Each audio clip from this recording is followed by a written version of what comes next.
خیر جب سکندر مرزا نے 7 اکتوبر 1958 میں مارشل لا لگایا تو ایوب خان کو چیف مارشل لا ایڈمنسٹریٹر بنا دیا، لیکن وہی بات تب ہر ایک پر مخصوص رنگ چڑھا ہوا تھا۔ ایوب خان نے اپنے درینہ ساتھی سکندر مرزا کا ساتھ تو بہت دیا، لیکن جلد ہی ان کے اختلافات بڑھتے چلے گئے۔ حیرانی کی بات یہ تھی کہ 7 اکتوبر کو سکندر مرزا نے کسی اور کی نہیں بلکہ اپنی ہی پارٹی کی حکومت گرا کر مارشل لا لگا دیا اور وزیر اعظم فیروز خان نون کو برطرف کیا تھا، اور یہ موقع ایوب خان نے غنیمت جانا اور 27 اکتوبر تک کے لیے وزیر اعظم بن گئے، یعنی army chief of martial law administrator, وزیر دفاع، وزیر اعظم، اور اب صدر بننے کی باری تھی۔ صدر سکندر مرزا سے اختلافات تھے کہ بڑھتے ہی جا رہے تھے۔ ایوب خان نے 27 اکتوبر 1958 کو پاکستان کی صدارت سنبھال لی اور سکندر مرزا کو معزول کر دیا۔ قوم نے صدر ایوب خان کو خوش آمدید کہا کیونکہ پاکستانی عوام اس دور میں غیر مستحکم جمہوریت اور بے وفا سیاستدانوں سے بیزار ہو چکی تھی۔ ایوب خان نے 10 سال ملک پر حکومت کی۔ اس دوران بہت سے اپس اینڈ ڈاؤنز دیکھنے کو ملے۔ انہوں نے 25 مارچ 1969 کو اپنے عہدے سے ریزائن کر دیا، جب ملک بھر میں ایوب خان کے خلاف احتجاج نے خانہ جنگی کی صورتحال پیدا کر دی اور پولیس کے لیے بلوائیوں کو روکنا مشکل ہو گیا۔ ویسے آپس کی بات ہے، یہ تو آپ کو سبھی کہتے دکھائی دیں گے کہ ایوب خان ڈکٹیٹر تھا۔ اس نے فوج میں ایسے راستے کا انتخاب کیا جس نے پاکستانی نظام میں وہ خلش پیدا کی، لیکن کوئی آپ کو یہ نہیں بتائے گا کہ ایوب خان کا دور پاکستان کی ترقی اور خوشحالی کا زمانہ تھا۔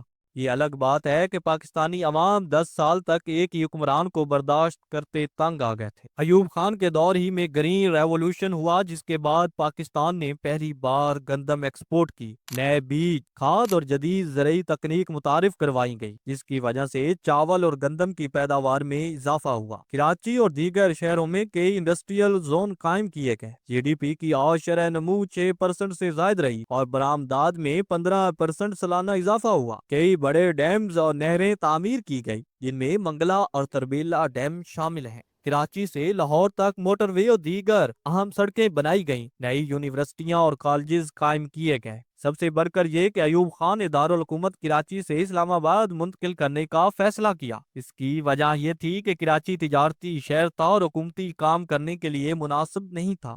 اسلام آباد بنانے کا اعلان 1960 میں کیا گیا اور صرف 6 سال بعد ایک نہایت خوبصورت شہر تیار تھا۔ اس کے مقابلے میں اگر آج دیکھا جائے تو بڑی بڑی سیاسی جماعتیں مل کر 20 سالوں گزر جانے کے باوجود پاکستان میں اچھے موٹر ویز تک نہیں بنا سکی۔ خیر یہ تو ایوب خان کا دور حکومت ہی تھا جب 1965 تک پاکستان کو دنیا کی تیزی سے ترقی کرنے والے ممالک میں شمار کیا جاتا تھا۔ چونکہ یہ جنرل ایوب خان کی انٹولڈ سٹوری ہے، اس لیے چند ایسے واقعات کا ذکر ضروری ہے جو تاریخی ایوبی میں اہم درجہ رکھتے ہیں۔ 11 جولائی سن 1961 کو امریکہ کے 8 روزہ سرکاری دورے پر ایوب خان جب گئے تو ان کا ایسا شاندار استقبال ہوا کہ نہ اس سے پہلے اور نہ اس کے بعد کسی اور پاکستانی سربراہ کا اس جیسا استقبال ہوا۔ صدر ایوب خان کو امریکی فضائیہ کے ہوائی اڈے پر خود اس وقت کے امریکی صدر جان کنیڈی اور امریکہ کے خاتون اول جیکلین کنیڈی وزیر خارجہ ڈین رسک اور امریکی افواج کے سربراہ نے خوش آمدید کہا تھا۔ یہی نہیں بلکہ ایئرپورٹ پر امریکی فضائیہ اور امریکی بحریہ کے دستوں نے ان کی آمد پر سلامی پیش کی۔ صدر ایوب خان امریکی صدر کنیڈی کے ہمراہ ایئرپورٹ سے واشنگٹن ڈی سی پہنچے، جہاں سڑکوں پر عوامی ہجوم امڑ آیا۔ دونوں صدر ایک لنکن کار میں کھڑے ہو کر استقبال کرنے والوں کی تالیوں کا ہاتھ ہلا ہلا کر جواب دیتے رہے۔ سوال یہ اتنا عظیم الشان استقبال امریکہ نے کیا ہی کیوں تھا؟ خان سرد جنگ کے امریکی اتحادی تھے۔ ایوب خان کا امریکہ میں زبردست